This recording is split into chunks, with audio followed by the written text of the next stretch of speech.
Listen close, and you can hear a strange sound.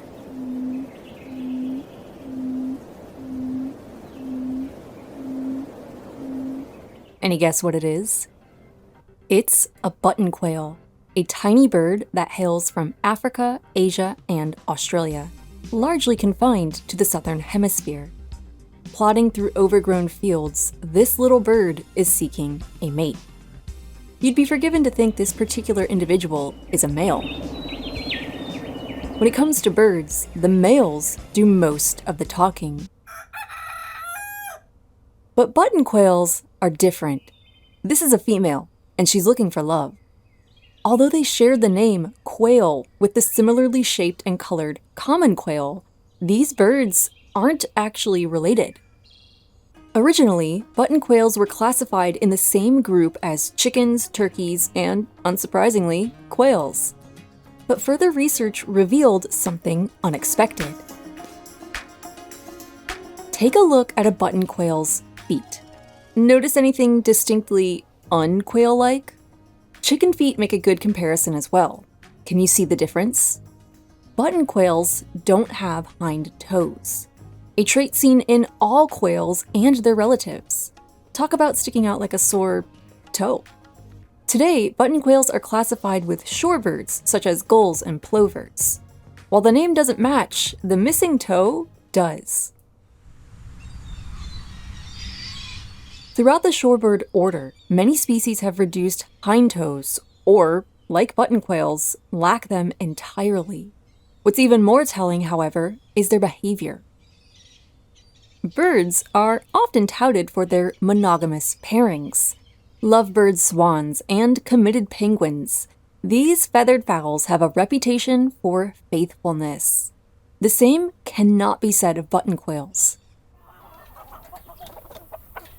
Now, it's true that true quails and their kin aren't exactly the most monogamous either, but it's less about how they pair up and more about what happens afterwards that sets these groups apart.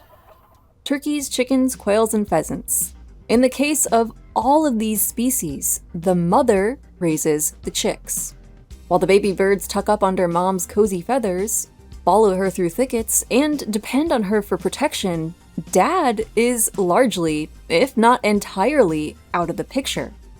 When it comes to buttonquails, the opposite is accurate.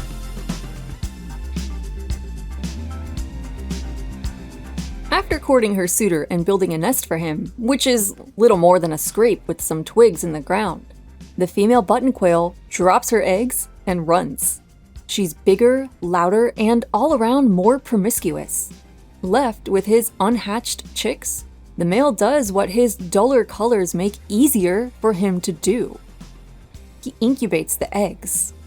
Less likely to be spotted by a predator, the unglamorous father tends to his nest for just under 2 weeks. And then the magic happens.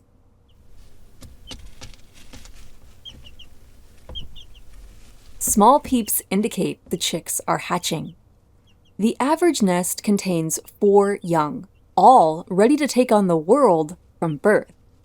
Buttonquail babies are precocial. They hatch with open eyes, plenty of feathers, and the innate ability to move around within just a few hours. Dad's there for protection, but he's not needed for long.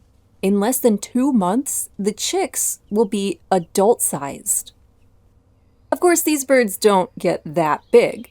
Buttonquails get the name button because of their small size.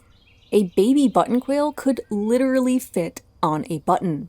At full size, a buttonquail is only 6 inches, 15 centimeters long.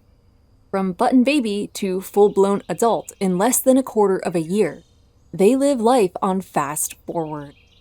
It takes only 3 months from the time they hatch for these little birds to start making nests of their own. In captivity, they can live multiple years in quality care. But the wilderness is less accommodating.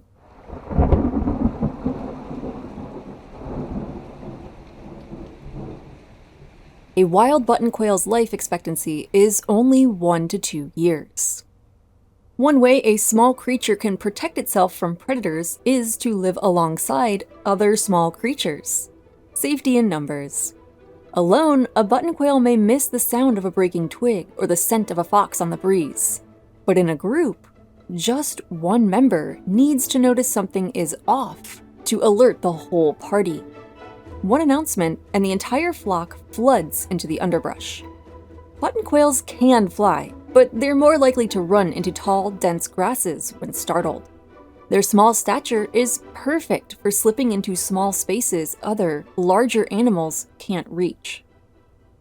Buttonquails not only travel with other members of their species, sometimes in pairs, other times in family groups, they also flock with other ground-dwelling birds. Zigzagging through tall grass and vegetation, buttonquails favor sloped grasslands and forests, especially if those habitats have a little bit of water. A misty bog, a dense coastline, a vine-filled rainforest, each of these areas make up excellent buttonquail homes. Not only do they provide plenty of cover, they're lush with food, and offer protected places to rest. The ground is a buttonquail's favorite place to be. Where there's dirt, there are bugs. Land snails, beetles, cockroaches, flies, centipedes, butterfly larvae. To a buttonquail, the soil is a buffet. A few scrapes with clawed feet, and a meal is uncovered. Planting one foot firmly on the ground and pivoting around in an entire circle, a buttonquail makes its own dinner plate in the earth. They've even been observed using their wings to cover their foraging space. It's like a bug in your own home at night. Turn on the light and it'll seek out the dark. Keeping the ground shaded gives the buttonquail a greater chance of success. Pretty smart for a bird brain. For a balanced diet, buttonquails also eat seeds, grass shoots, and other young vegetation. To aid in digestion, the birds swallow down sandy grit and small stones. Adults are more likely to eat plant material, but babies need protein to fuel their rapidly growing bodies. They put on at least 20% their weight at birth in less than 2 months, so they need to eat a lot. After a day of foraging, buttonquails fly up to branches, vines, downed trees, and other off-the-ground perches to sleep through the night. Unless they're nocturnal, then they roost throughout the day. Roosting off the ground helps protect them from cats, raptors, foxes, rats, snakes, and all sorts of animals that would make a meal out of them. So the buttonquail is a bird that's called quail, but isn't. It's not even closely related to the true quails, and its standout half-foot hints at this. Buttonquail dads do most of the childbearing, but they only take a few months to reach adult size.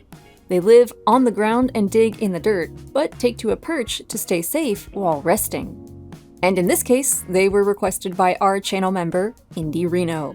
If you have a specific animal request, join the AFF support team either here or on Patreon to let us know. And if you learned something new today, be sure to leave a comment and give this video a thumbs up. Thank you for watching Animal Fact Files.